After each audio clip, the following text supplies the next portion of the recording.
నమస్కారం ETV news కి స్వాగతం. ముందుగా ముఖ్యాంశాలు. ఎస్సీ వర్గీకరణ ఆర్డినెన్స్ కు ఏపీ కేబినెట్ గ్రీన్ సిగ్నల్. వచ్చే డిఎస్సీల అమలుకు ఆమోదముద్ర. టీసీఎస్ ఇతర ఐటీ కంపెనీలకు భూ కేటాయింపులు.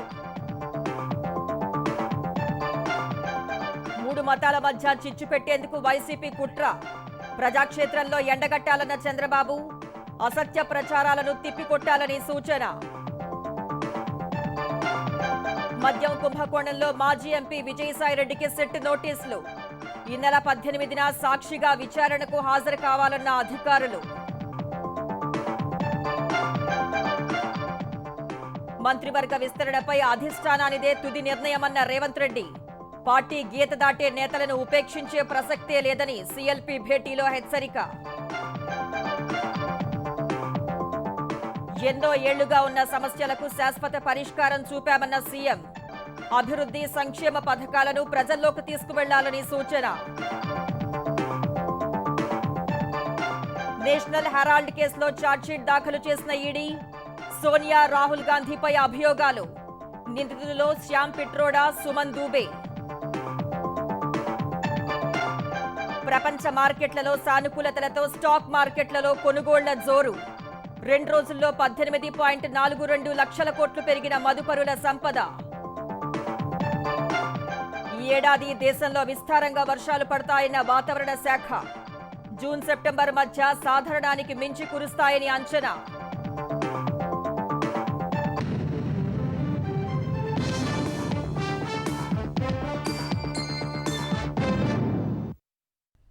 ఎస్సీ వర్గీకరణ ఆర్డినెన్స్ కు ఆంధ్రప్రదేశ్ మంత్రివర్గం ఆమోదముద్ర వేసింది. జనాభా దామాషా ప్రాతిపదికన మొత్తం 15% రిజర్వేషన్ను ఎస్సీ వర్గాలకు అమలు చేసేలా నిర్ణయం తీసుకుంది. వర్గీకరణ ప్రాతిపదికనే డిఎస్సీ నోటిఫికేషన్ జారీ చేసేందుకు ఆమోదం తెలిపింది. 20 లక్షల ఉద్యోగాల కల్పనే లక్ష్యంగా టీసీఎస్ సహా వేర్వేరు ఐటీ కంపెనీలకు నామమాత్రపు ధరకే భూ కేటాయింపులకు అంగీకరించింది. రాజధాని పనుల శంకుస్థాపన కోసం మే 2న ప్రధాని మోదీ రానున్నట్లు మంత్రులకు సీఎం చంద్రబాబు తెలిపారు. ముఖ్యమంత్రి చంద్రబాబు అధ్యక్షతన దాదాపు 3 గంటల పాటు మంత్రివర్గ సమావేశం జరిగింది. ఎస్సీ ఉపవర్గీకరణపై ఆర్డినెన్స్ తీసుకురావాలని మంత్రివర్గం నిర్ణయించింది. 59 ఎస్సీ ఉపకులాలను 3 సముదాయాలుగా విభజించి రిజర్వేషన్లను కేటాయించింది. మొదటి గ్రూపులోని 12 ఉపకులాలకు 1%, రెండో గ్రూపులో 18 మాదిగ ఉపకులాలకు 6.5%, మూడో గ్రూపులోని మాల ఉపకులాలకు 7.5% రిజర్వేషన్ కల్పించే ఆర్డినెన్స్ కు ఆమోదం తెలిపింది. 31,000 కోట్ల రూపాయల మేర పెట్టుబడి ప్రతిపాదనలకు పచ్చజెండా ఊపింది. విశాఖ ఐటీ సెజ్ లోని హిల్ 3లో టీసీఎస్ కు 21.66 ఎకరాల భూమిని కేటాయించేందుకు ఆమోదం తెలిపింది. 1370 కోట్ల పెట్టుబడితో 12,000 మందికి టీసీఎస్ ఉపాధి అవకాశాలను కల్పించనుంది. అర్సా క్లస్టర్స్ ప్రైవేట్ లిమిటెడ్ కు కూడా ఐటీ సెజ్ లో భూమి కేటాయించేందుకు సమ్మతించింది. కాపులుప్పాడలో 56 ఎకరాల కేటాయింపును కూడా ఆమోదం తెలిపింది. రాజధాని అమరావతిలో అసెంబ్లీ భవనం, హైకోర్టు భవనం నిర్మాణానికి అంగీకారం తెలిపింది. వాతావరణ మార్పులపై నగరాల్లో centre for climate change systems ఏర్పాటుకు ఆమోద ముద్ర వేసింది. కర్నూలు, అనంతపురం, సత్యసాయి, తిరుపతి జిల్లాల్లో సౌర విద్యుత్ ప్రాజెక్టుల ఏర్పాటుకు సమ్మతించింది. గుంటూరు జిల్లాలో 100 పడకల ఈఎస్ఐ ఆసుపత్రి నిర్మాణానికి స్థలం కేటాయిస్తూ కేబినెట్ తీర్మానం చేసింది. విజయనగరం జిల్లా కొత్త వలసలో గ్రేహౌండ్స్ శిక్షణా కేంద్రానికి 516 ఎకరాల భూ కేటాయింపులు చేసింది. 2018లో వరదల కారణంగా గండ్లు పడిన ఎర్రకాలువ పనుల పునరుద్ధరణకు పచ్చజెండా ఊపింది. మంత్రివర్గ సమావేశం తర్వాత మంత్రులతో మాట్లాడిన సీఎం చంద్రబాబు అమరావతి పునర్నిర్మాణ పనులను ప్రారంభించేందుకు మే 2న ప్రధాని మోదీ వస్తున్నట్లు చెప్పారు. 3 ఏళ్లలో శాశ్వత సచివాలయం, అసెంబ్లీ, హైకోర్టు, రహదారులు పూర్తి చేయాలని స్పష్టం చేశారు. భవనాల్లో ఛాంబర్లు, ఇతరత్రా సౌకర్యాల కల్పనపై నిర్ణయాలు తీసుకునేందుకు స్పీకర్ అయ్యన్న పాత్రుడితో పాటు మంత్రులు లోకేష్, పయ్యావుల కేశవ్, నారాయణ, నాదెండ్ల మనోహర్, సత్యకుమార్లతో కమిటీ ఏర్పాటుకు నిర్ణయించారు. వైసీపీ రాజకీయ కుట్రలను ప్రజాక్షేత్రంలో ఎండగట్టాలని మంత్రులకు సీఎం దిశానిర్దేశం చేశారు. ఒక పక్కన వక్స్ బిల్లు పేరు చెప్పి అటు ముస్లింస్, ఇంకొక పక్కన గోశాల పేరు చెప్పి హిందువులు, ఇంకొక పక్కన పాస్టర్ ప్రవీణ్ చెప్పి ఎవరైతే క్రైస్తవులు, అంటే ఇట్లా మతాల మధ్య అంటే ఒక్కొక్క వారం 10 రోజులు ఒక సోషల్ మీడియాని పెట్టి కానీ ఏ రకంగా అయితే మరి ఆయన పక్కదోవ పట్టించాలని వాళ్ళు చేస్తూ ఉన్నారు. వీటిని కూడా ప్రజలు ఎడ్యుకేట్ చేయాలి. మత ఘర్షణలు తీసుకురావాలని ఏకైక లక్ష్యం. పాస్టర్ ముసుగులో కొంతమంది బయటకు వచ్చి నోటుకొచ్చినట్టు మాట్లాడారు. నరసన్నపేటలోని ఒక టెంపుల్ మీద వెళ్ళి జీసస్ వర్డ్స్ రాయించారు. ఒక చర్చ్ దగ్గరికి వెళ్ళి జై శ్రీరామ్ అని రాయించారు. క్రిమినల్ పాలిటిక్స్లో ఉంటే ఎటువంటి సంఘటనలు జరుగుతాయో అవే సంఘటనలు ఇప్పుడు వాళ్ళు చేయడానికి రెడీ అవుతున్నారు. బట్ మేమందరం చాలా ఫర్మ్గా ఉన్నామండి. ఉప ముఖ్యమంత్రి పవన్ పర్యటన వల్ల విద్యార్థులు పరీక్షకు ఆలస్యమయ్యారన్న ప్రచారంలో వాస్తవం లేదని తేలినట్లు హోంమంత్రి అనిత వివరించారు. టీటీడీ గోశాలలో గోవులు మృతి చెందాయంటూ అసత్య ఆరోపణలు చేసిన భూమన కరుణాకర్ రెడ్డిపై చర్యలు తీసుకోవాలని టీటీడీ ధర్మకర్తల మండలి సభ్యుడు భాను ప్రకాష్ రెడ్డి డిమాండ్ చేశారు. గోవుల మృతిపై కరుణాకర్ రెడ్డి తప్పుడు ప్రచారం చేస్తున్నారని తిరుపతి ఎస్పీ హర్షవర్ధన్ రాజుకు ఫిర్యాదు చేశారు. ఎస్పీ గోశాలలో 100 గోవులు మరణించాయని, పవిత్రమైన గోశాలను గోవధశాలగా మార్చారంటూ కరుణాకర్ రెడ్డి తప్పుడు ఆరోపణలు చేశారని ఫిర్యాదులో పేర్కొన్నారు. శ్రీవారి భక్తుల మనోభావాలు దెబ్బతినే విధంగా మాట్లాడిన భూమనపై కేసు నమోదు చేయాలని కోరారు. దాణా పేరుతో కోట్ల రూపాయల కుంభకోణానికి పాల్పడ్డారని, కాలం చెల్లిన మందుల్ని వినియోగించి గోవుల మృతికి కరుణాకర్ రెడ్డి కారణమయ్యారని భానుప్రకాష్ రెడ్డి ఆరోపించారు. 2260 స్పెషల్ ఎడ్యుకేషన్ టీచర్ పోస్టుల్ని సృష్టిస్తూ ఆంధ్రప్రదేశ్ ప్రభుత్వం ఉత్తర్వులు జారీ చేసింది. 1136 ఎస్జీటీలు, 1124 మంది స్కూల్ అసిస్టెంట్ల పోస్టుల్లో స్పెషల్ టీచర్లను నియమించేందుకు ప్రభుత్వం నిర్ణయించింది. డిస్ట్రిక్ట్ సెలక్షన్ కమిటీ డిఎస్సి ద్వారా స్పెషల్ ఎడ్యుకేషన్ టీచర్ల పోస్టులు భర్తీ చేసేందుకు నోటిఫికేషన్ జారీ చేసింది. ఆటిజం సహా మానసిక వైకల్యం కలిగిన వారికి విద్యను బోధించేలా ప్రత్యేక ఉపాధ్యాయుల పోస్టులు భర్తీ చేయాల్సిందిగా నోటిఫికేషన్లో పేర్కొంది. మద్యం కేసులో మాజీ ఎంపీ విజయసాయిరెడ్డికి సిట్ నోటీసులు జారీ చేసింది. ఈ నెల 18న విజయవాడ సిపి కార్యాలయంలోని సిట్ ఆఫీసులో విచారణకు రావాలని నోటీసులో పేర్కొంది. ఈ కేసు దర్యాప్తులో సాక్షిగా హాజరు కావాలంటూ సిట్ అధికారులు నోటీసులో తెలిపారు. వైసీపీ హయాంలో జరిగిన మద్యం కుంభకోణంలో పాత్రధారి, సూత్రధారి రాజ్ కసిరెడ్డి అనే ఆరోపణలపై సిట్ దర్యాప్తు జరుపుతోంది. ఈ కేసులో ఇప్పటికే హైదరాబాద్లోని రాజ్ కసిరెడ్డికి చెందిన ఇళ్లు, ఆయన భార్య డైరెక్టర్గా ఉన్న ఆసుపత్రి కార్యాలయంలో సోదాలు చేసి కీలక దస్త్రాలను సిట్ స్వాధీనం చేసుకుంది. మద్యం కుంభకోణానికి కర్త, కర్మ, క్రియ అన్ని రాజ్ కసిరెడ్డేనని, భవిష్యత్తులో మరిన్ని వివరాలు వెల్లడిస్తానని విజయసాయిరెడ్డి బహిరంగంగానే చెప్పినందున సిట్ అధికారులు ఆయనకు నోటీసులు ఇచ్చారు. జగన్ జమానాలో అప్పటి ప్రభుత్వ పెద్దలకు లంచాలు చెల్లించిన వారికే మద్యం సరఫరా ఆర్డర్లు ఇచ్చారన్న కోణంలో విజయసాయిరెడ్డిని సిట్ అధికారులు ప్రశ్నించే అవకాశం ఉంది. పార్టీ గీత దాటితే ఊరుకునేది లేదని నేతలను ముఖ్యమంత్రి రేవంత్ రెడ్డి హెచ్చరించారు. మంత్రివర్గ విస్తరణపై అధిష్టానం నిర్ణయమే ఫైనల్ అని స్పష్టం చేశారు. హెచ్సియు భూములపై ప్రతిపక్షం ఏఐతో అబద్ధపు ప్రచారం చేసిందన్న రేవంత్ ఆ ప్రచారాన్ని నమ్మి ప్రధాని నరేంద్ర మోదీ కూడా బుల్డోజర్లు పంపిస్తున్నారని మాట్లాడుతున్నారని అన్నారు. బీజేపీ, బీఆర్ఎస్ కలిసి చేస్తున్న విష ప్రచారాన్ని తిప్పికొట్టాలని పిలుపునిచ్చారు. శంషాబాద్ నోవాటెల్ హోటల్లో ముఖ్యమంత్రి రేవంత్ రెడ్డి అధ్యక్షతన జరిగిన సీఎల్పీ సమావేశంలో deputy CM Bhatti Vikramarka, PCC అధ్యక్షుడు మహేష్ గౌడ్, మంత్రులు, ఎమ్మెల్యేలు, ఎమ్మెల్సీలు, ఎంపీలు పాల్గొన్నారు. ఈ భేటీలో పార్టీకి ఇబ్బంది కలిగిస్తే నేతలే ఇబ్బందులు ఎదుర్కొంటారని రేవంత్ తేల్చి చెప్పారు. పార్టీకి వ్యతిరేకంగా మాట్లాడితే లాభం కంటే నష్టమే ఎక్కువ జరుగుతుందన్నారు. మంత్రివర్గ విస్తరణపై అధిష్టాన నిర్ణయమే ఫైనల్ అని స్పష్టం చేశారు. మంత్రివర్గ విస్తరణపై ఎవరేం మాట్లాడినా ఉపయోగం లేదన్న సీఎం జనంలోకి వెళ్లి ప్రభుత్వ పథకాలను వివరించి ప్రభుత్వ ప్రతిష్టను పెంచాలని సూచించారు. తెలంగాణలో ఎన్నో ఏళ్లుగా పరిష్కారం కాని కొన్ని సమస్యలకు ప్రజాప్రభుత్వం శాశ్వత పరిష్కారం చూపిందని సీఎం వివరించారు. తెలంగాణ పథకాలతో ప్రధాని నరేంద్ర మోదీ కూడా ఉక్కిరిబిక్కిరి అవుతున్నారని సీఎం తెలిపారు. ఎస్సీ వర్గీకరణ, కులగణన మోదీకి గుదిబండలుగా మారాయన్న రేవంత్ అందుకే తెలంగాణలో కాంగ్రెస్ ను ఇబ్బంది పెట్టాలని బీజేపీ, బీఆర్ఎస్ ఒక్కటయ్యాయని వివరించారు. హెచ్సియు భూములపై రెండు పార్టీలు ఏఐతో అబద్ధపు ప్రచారం చేశాయని, ఆ ప్రచారాన్ని నమ్మి ప్రధాని కూడా బుల్డోజర్లు పంపిస్తున్నారని మాట్లాడుతున్నారని రేవంత్ గుర్తు చేశారు. ఈ ప్రచారాన్ని తిప్పికొడుతూనే సన్నబియ్యం, ఎస్సీ వర్గీకరణ, కులగణన, ఇందిరమ్మ ఇళ్లు సహా కాంగ్రెస్ ప్రభుత్వం అమలు చేస్తున్న పథకాలను విస్తృతంగా ప్రజల్లోకి తీసుకెళ్లాలని సీఎం సూచించారు. మే 1 నుంచి జూన్ 2 వరకు తనతో సహా ప్రజా ప్రతినిధులంతా ప్రజల్లోనే ఉండాలని రేవంత్ రెడ్డి పిలుపునిచ్చినట్టు భేటీ తర్వాత పీసీసీ అధ్యక్షుడు మహేష్ గౌడ్ చెప్పారు.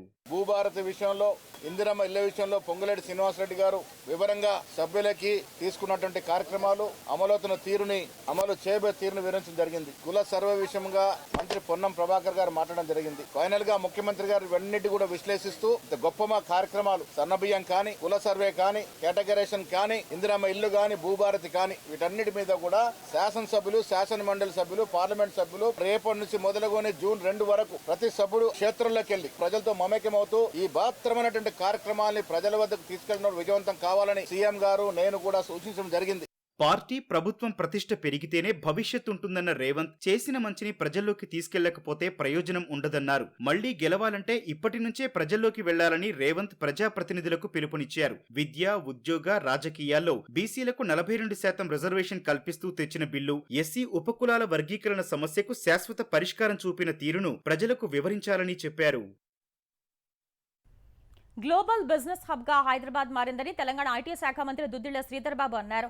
Citizens financial group, Cognizant technologies ఆధ్వర్యంలో ఏర్పాటు చేసిన సిటిజన్స్ గ్లోబల్ కేపబిలిటీ సెంటర్ ను ప్రారంభించిన ఆయన హైదరాబాద్ లో కమర్షియల్ స్పేస్ కు డిమాండ్ బాగా పెరిగిందన్నారు. ఢిల్లీ, చెన్నై లాంటి మెట్రో నగరాలతో పోలిస్తే హైదరాబాద్ లో 56% వృద్ధి రేటు ఉందన్నారు. Amazon, global logic, Eli Lilly, Marriott, Cigna లాంటి అంతర్జాతీయ సంస్థలు నగరానికి వచ్చాయని తెలిపారు. ఏడాది వ్యవధిలో 70కి పైగా గ్లోబల్ కేపబిలిటీ సెంటర్లు ఏర్పాటైనట్లు మంత్రి వెల్లడించారు. ప్రభుత్వంపై నమ్మకంతో పారిశ్రామికవేత్తలు ముందుకు వస్తున్నారని శ్రీధర్ బాబు చెప్పారు. మహిళలను శక్తిగా చూస్తూనే వారిపై పెత్తనం చలాయించడం సరికాదని తెలంగాణ ఉప ముఖ్యమంత్రి మల్లు భట్టి విక్రమార్క హితవు పలికారు. హైదరాబాద్ పోలీస్, హైదరాబాద్ భద్రతా మండలి ఆధ్వర్యంలో జరిగిన స్త్రీ సమిట్ 2.0లో భట్టి పాల్గొన్నారు. మహిళల భద్రత, వారి సాధికారత, సంక్షేమం కోసం కృషి చేసిన పలువురు మహిళలకు, పోలీస్ సిబ్బందికి ప్రత్యేక అవార్డులు అందజేశారు. మహిళా శక్తిని ప్రోత్సహించేందుకే ఉచిత బస్సు ప్రయాణ సౌకర్యం ఏర్పాటు చేశామన్నారు.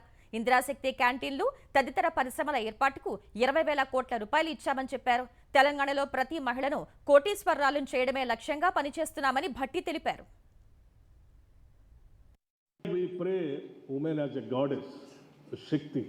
Other side, we try to control women and try to, monitor, dictate, what not, everything. When we came to power, we kept a target of empowering the Telangana women by organizing through the self-help groups. Our target is to make not less than 1 crore of women of the state to make them the crorepati's. National Herald కేసులో money laundering ఆరోపణలపై కాంగ్రెస్ అగ్రనేతలు సోనియా గాంధీ, రాహుల్ గాంధీపై enforcement directorate ED chargesheet దాఖలు చేసింది. Congress senior నేత శ్యామ్ పిట్రోడా, సుమన్ దూబేలను నిందితులుగా చేర్చింది.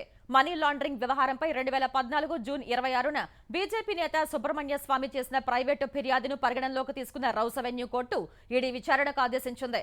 2021లో విచారణ ప్రారంభించిన ఈడీ 2022 జూలై, ఆగస్టుల్లో సోనియా, రాహుల్ గాంధీలను ప్రశ్నించింది. 2 రోజుల క్రితం నేషనల్ హెరాల్డ్ పబ్లిషర్స్ గా ఉన్న అసోసియేటెడ్ జర్నల్స్ లిమిటెడ్ కు చెందిన సుమారు 661 కోట్ల విలువైన ఆస్తుల స్వాధీనానికి నోటీసులు ఇచ్చింది. ముంబై బాంద్రాలోని హెరాల్డ్ హౌస్ లో 7, 8, 9 అంతస్తుల్ని స్వాధీనంలోకి తీసుకుంటున్నట్లు పేర్కొంది.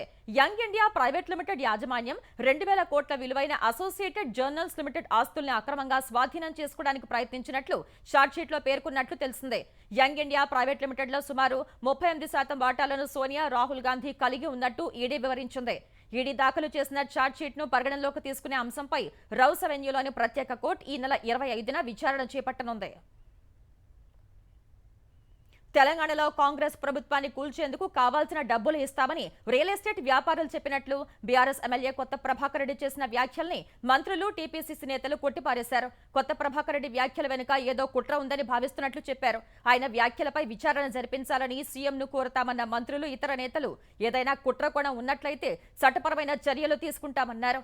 ప్రభుత్వాన్ని కూలుస్తామంటే ఎవరూ చేతులు కట్టుకుని లేరని మండిపడ్డారు. భూభారతి తెచ్చినందుకు బీఆర్ఎస్ నేతలకు భయం పట్టుకుందని చెప్పిన మంత్రులు, పీసీసీ నేతలు ప్రభుత్వంపై మొదటి నుంచి కుట్రలు జరుగుతున్నాయన్నారు. అక్రమంగా సంపాదించిన ఆస్తి ఈ భూభారత చట్టం ద్వారా తిరిగి ప్రభుత్వం తీసుకుంటదని వారి గుండెల్లో రైళ్లు పరిగెత్తి ప్రజల ఎన్నుకున్న ఇందిరమ్మ ప్రభుత్వాన్ని కూలగొట్టండి అని కేసీఆర్ గారి సూచనల మేరకే ఈ కొత్త ప్రభాకర్ రెడ్డి గారు నిన్న మాట్లాడారు అనటానికి ఇంతకంటే నిదర్శనం ఏమీ అక్కరలేదు. ఇప్పుడు 10 ఏళ్ళు యథేచ్ఛగా దోచుకున్నారు. దాంట్లో ఇలాంటి కొత్త ప్రభాకర్ రెడ్డి కూడా అవకాశాలు వచ్చినాయి. ఆ దోపిడీ నుంచి ఇలా బయటపడుతున్నారు కాబట్టి అక్కస్తో మా ప్రభుత్వం మీద విమర్శలు చేస్తూ ఉన్నారు. ఒకటి మాత్రం వాస్తవం, ప్రజల బలమున్న ప్రభుత్వం ఇది, ప్రజల కోసమే పనిచేస్తున్న ప్రభుత్వం ఇది. ఇలాంటి బెదిరింపులు, ఇలాంటి కన్ఫ్యూజన్ స్టేట్మెంట్స్కి తావులేదు. ప్రజలు కూడా ఇబ్బంది పడాల్సిన అవసరం లేదు. తెలంగాణలో కాంగ్రెస్ ప్రభుత్వాన్ని కూలగొట్టాల్సిన అవసరం తమకు లేదని కేంద్ర మంత్రి, బీజేపీ రాష్ట్ర అధ్యక్షుడు కిషన్ రెడ్డి స్పష్టం చేశారు. ప్రభుత్వం 5 ఏళ్లు ఉండాలని తాము కోరుకుంటున్నట్టు తెలిపారు. హైదరాబాద్ లోని బీజేపీ కార్యాలయంలో ఇష్టాగోష్ఠిగా మాట్లాడిన ఆయన ఎప్పుడు ఎన్నికలు వచ్చినా తెలంగాణలో బీజేపీ అధికారంలోకి వస్తుందని ధీమా వ్యక్తం చేశారు. కాంగ్రెస్ ఘోరంగా ఓడిపోతుందని జోస్యం చెప్పారు. తెలంగాణ బీజేపీ అధ్యక్షుడి ఎంపికకు వారం 10 రోజులు పట్టొచ్చన్నారు. భూముల అమ్మకంలో బీఆర్ఎస్ తో కాంగ్రెస్ పోటీ పడుతుందని ఆరోపించారు. అర్ధరాత్రి ఫ్లడ్ లైట్లు పెట్టి చెట్లను నరికిన ప్రభుత్వాలను ఎప్పుడైనా చూశామా అని ఆయన ప్రశ్నించారు. హెచ్సీయూలో జింకలు నెమళ్లు ఉన్నది వాస్తవమన్నారు. హెచ్సీయూ అంశంలో కేసు పెడితే ఎదుర్కోవడానికి తాను సిద్ధమని తెలిపారు. రేవంత్ రెడ్డి బ్రాండ్ ఏమిటో వచ్చే ఎన్నికల్లో తెలుస్తుందని అన్నారు. తన బ్రాండ్ నేషనలిజం అని కిషన్ రెడ్డి వివరించారు. హైదరాబాద్ స్థానిక సంస్థల ఎమ్మెల్సీ ఎన్నికల్లో గెలుస్తామని విశ్వాసం వ్యక్తం చేశారు. ఉప్పల్ ఫ్లైఓవర్ గుత్తేదారు చేతులెత్తేశారని, గుత్తేదారుతో మాట్లాడి ప్రాజెక్టు పూర్తి చేస్తామన్నారు. ముఖ్యమంత్రి చంద్రబాబు కుటుంబం కొద్ది రోజులు విదేశీ పర్యటనకు వెళ్లనున్నట్టు తెలిసిందే. రేపు రాత్రి చంద్రబాబు కుటుంబం విజయవాడ నుంచి ఢిల్లీ వెళ్లనుంది. ఎల్లుండి తెల్లవారుజామున ఢిల్లీ నుంచి విదేశీ పర్యటనకు వెళ్లనున్నట్లు తెలుస్తోంది. ఈ నెల 20న చంద్రబాబు పుట్టినరోజును పురస్కరించుకుని కుటుంబ సభ్యులతో కలిసి విదేశాలకు వెళ్తున్నట్లు తెలిసింది. తిరుమలలో డ్రోన్ కెమెరా కలకలం రేపింది. శ్రీవారి ఆలయంపై రాజస్థాన్కు చెందిన యూట్యూబర్ 10 నిమిషాల పాటు డ్రోన్ ఎగరవేశాడు. మహాద్వార గోపురం సహా పరిసర ప్రాంతాలను చిత్రీకరించాడు. భక్తులిచ్చిన సమాచారంతో డ్రోన్ కెమెరా ఎగరవేసిన యూట్యూబర్ను టీటీడీ భద్రతా సిబ్బంది అదుపులోకి తీసుకున్నారు. తిరుమలలో ఉన్న 3 అంచెల భద్రతను దాటి డ్రోన్ కెమెరాను తిరుమల కొండకు ఎలా తీసుకురాగలిగారు అనే దానిపై ఆరా తీస్తున్నారు. డ్రోన్ కెమెరాలో చిత్రీకరించిన వీడియోలను పరిశీలించిన అధికారులు తిరుగిరుల్ని అణువణువు చిత్రీకరించిన తీరును చూసి ఆశ్చర్యపోయారు. డ్రోన్ ను స్వాధీనం చేసుకుని పోలీసులకు అప్పగించినట్లు టీటీడీ తెలిపింది. పోలీసులు కేసు నమోదు చేసి దర్యాప్తు చేస్తున్నారని వెల్లడించింది. మాజీ మంత్రి వివేకానంద రెడ్డి హత్య కేసు నిందితుడు గజ్జల ఉదయ్ కుమార్ రెడ్డికి సుప్రీంకోర్టు నోటీసులు జారీ చేసింది. ఉదయ్ కుమార్ రెడ్డి బెయిల్ రద్దు చేయాలని వివేకా కుమార్తె సునీత వేసిన పిటిషన్పై సుప్రీంకోర్టు విచారణ జరిపింది. ఈ విచారణలో వివేకా హత్య కేసులో ఉదయ్ పాత్రపై సీజేఐ జస్టిస్ సంజీవ్ ఖన్నా ఆరా తీశారు. వివేకా హత్య జరిగిన తర్వాత గాయాలు కనపడకుండా కట్లు కట్టి తప్పుడు ప్రచారం చేసిన వారిలో ఉదయ్ కూడా ఉన్నారని సునీత తరపు న్యాయవాదులు ధర్మాసనానికి తెలిపారు. తోటి నిందితులతో కలిసి వివేకా హత్యను గుండెపోటుగా చిత్రీకరించారని వివరించారు. ఈ వాదనలు విన్న ధర్మాసనం పిటిషన్లను అవినాష్ రెడ్డి ఇతర నిందితుల బెయిల్ రద్దు పిటిషన్లకు జత చేస్తామని వెల్లడించింది. తదుపరి విచారణను వాయిదా వేసింది. తెలంగాణ వ్యాప్తంగా అగ్ని ప్రమాదాలపై అవగాహన కల్పిస్తూ అగ్నిమాపక శాఖ వారోత్సవాలు నిర్వహిస్తోంది. జగిత్యాల జిల్లా కొత్త బస్టాండ్, పాత బస్టాండ్లో ఫైర్ సిబ్బంది విన్యాసాలు నిర్వహించారు. సిద్దిపేట జిల్లా హుస్నాబాద్ బస్టాండ్ ఆవరణలోనూ అగ్నిమాపక వారోత్సవాల కరపత్రాలు పంపిణీ చేశారు. వాల్ పోస్టర్లు అతికించారు. నిజామాబాద్లో అగ్ని ప్రమాదాల నియంత్రణ, రక్షించుకునే అంశాలపై అవగాహన కల్పించారు. హైదరాబాద్లోని రామోజీ ఫిలిం సిటీలో అగ్నిమాపక వారోత్సవాలకు సంబంధించిన గోడపత్రిక, కరపత్రాలను film city managing director CH Vijayeswari ఆవిష్కరించారు. ఈ సందర్భంగా అగ్నిమాపక సిబ్బంది సేవల్ని ఆమె అభినందించారు. అగ్ని ప్రమాదాల నివారణకు ఫిలిం సిటీ యాజమాన్యం కట్టుదిట్టమైన భద్రత ఏర్పాటు చేసిందని ఫైర్ సిబ్బంది కితాబిచ్చారు. మల్టీ స్టోరేజ్ బిల్డింగ్ కానీ, షాపింగ్ కాంప్లెక్స్ కానీ, హాస్పిటల్స్ కానీ కూడా అన్నీ మంచిగా పెట్టుకోవాలని, అగ్ని పరికరాలు మంచిగా కండిషన్లో పెట్టుకోవాలని, రాబోయే ఎండాకాలంలో 2 నెలల నుంచి మే నెలలో కూడా అగ్ని ప్రమాదాలు బాగా జరుగుతున్నాయి కాబట్టి 101 కాల్ చేస్తే మేము వితిన్ 10 మినిట్స్లో కూడా వచ్చి మేము ఇది చేసుకున్నాం. ఎక్కడ ప్రమాదాలు జరగకుండా కూడా మేము అన్ని అవగాహన కల్పిస్తాము. వాళ్ళకు మాక్ డ్రిల్ కానీ, డెమో కానీ అన్నిట్లలో పెట్టి మేము వాళ్ళందరినీ రక్షించడానికి ప్రయత్నం చేస్తాం.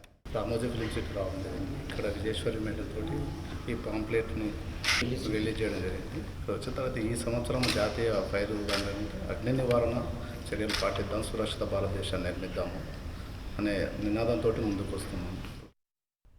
అమెరికా చైనా వాణిజ్య యుద్ధం రోజురోజుకు తీవ్ర రూపం దాలుస్తోంది.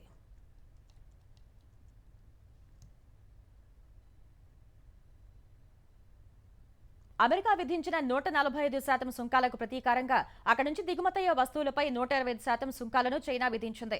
తమ దేశంలో లభించే అరుదైన ఖనిజాలు, కీలకమైన లోహాలు, అయస్కాంతాల ఎగుమతిని నిలిపేసిన బీజింగ్ ఇప్పుడు అమెరికా నుంచి విమానాల విడిభాగాల దిగుమతులు నిలిపేయాలని ఆదేశించింది. ప్రత్యేకించి బోయింగ్ నుంచి ఎలాంటి డెలివరీలు స్వీకరించవద్దని పలు సంస్థలకు సూచించినట్లు బ్లూంబర్గ్ కథనం ప్రచురించింది. ఈ నిర్ణయంతో బోయింగ్ పరిస్థితి అగమ్య గోచరంగా మారింది. మరోవైపు ఖనిజాల ఎగుమతులు ఆపేయాలన్న చైనా నిర్ణయంపై స్పందించిన అమెరికా ఈ నిర్ణయం ఆందోళన కలిగిస్తోందని పేర్కొంది.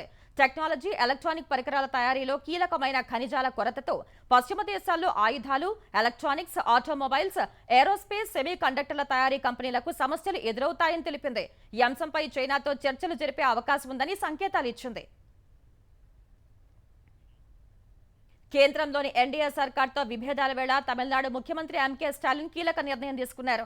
రాష్ట్ర స్వయం ప్రతిపత్తిపై సిఫారసు చేసేందుకు సుప్రీంకోర్టు విశ్రాంత న్యాయమూర్తి జస్టిస్ కురియన్ జోసెఫ్ నేతృత్వంలో కమిటీని ఏర్పాటు చేశారు.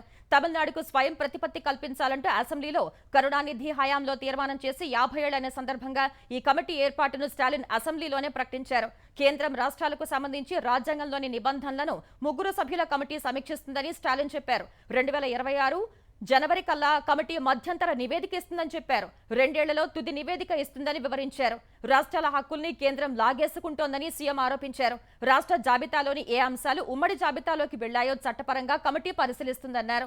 నీట్ను రాష్ట్రాల పరిధి నుంచి తప్పించడాన్ని ఆయన ప్రస్తావించారు. ఈ నిర్ణయాన్ని నిరసిస్తూ 4 బీజేపీ ఎమ్మెల్యేలు వాకౌట్ చేశారు. ప్రజల దృష్టిని మళ్లించేందుకే డీఎంకే ప్రయత్నిస్తోందని ప్రతిపక్ష అన్నా డీఎంకే విమర్శించింది. దేశంలో ఈ ఏడాది విస్తారంగా వర్షాలు పడతాయని భారత వాతావరణ శాఖ అంచనా వేసింది. నైరుతి రుతుపవనాల ప్రభావంతో జూన్ నుంచి సెప్టెంబర్ వరకు సాధారణం కంటే అధిక వర్షపాతం నమోదవుతుందని ఐఎండీ వెల్లడించింది. నైరుతి రుతుపవనాల వల్ల దేశంలో దీర్ఘకాల సగటు వర్షపాతం 105% ఉంటుందని అంచనా వేసింది.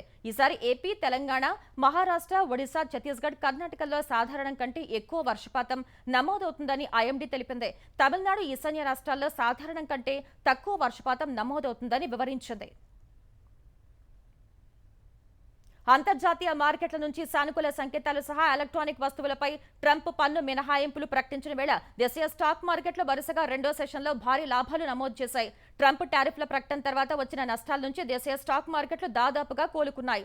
గత సెషన్లో 1310 పాయింట్లు పెరిగిన సెన్సెక్స్ ఇవాళ మరో 1578 పాయింట్లు ఎగబాకింది. క్రితం ముగింపు కంటే 1695 పాయింట్ల ఎగువన 76,852 పాయింట్ల వద్ద బీఎస్ సూచి ఉత్సాహంగా ప్రారంభమైంది.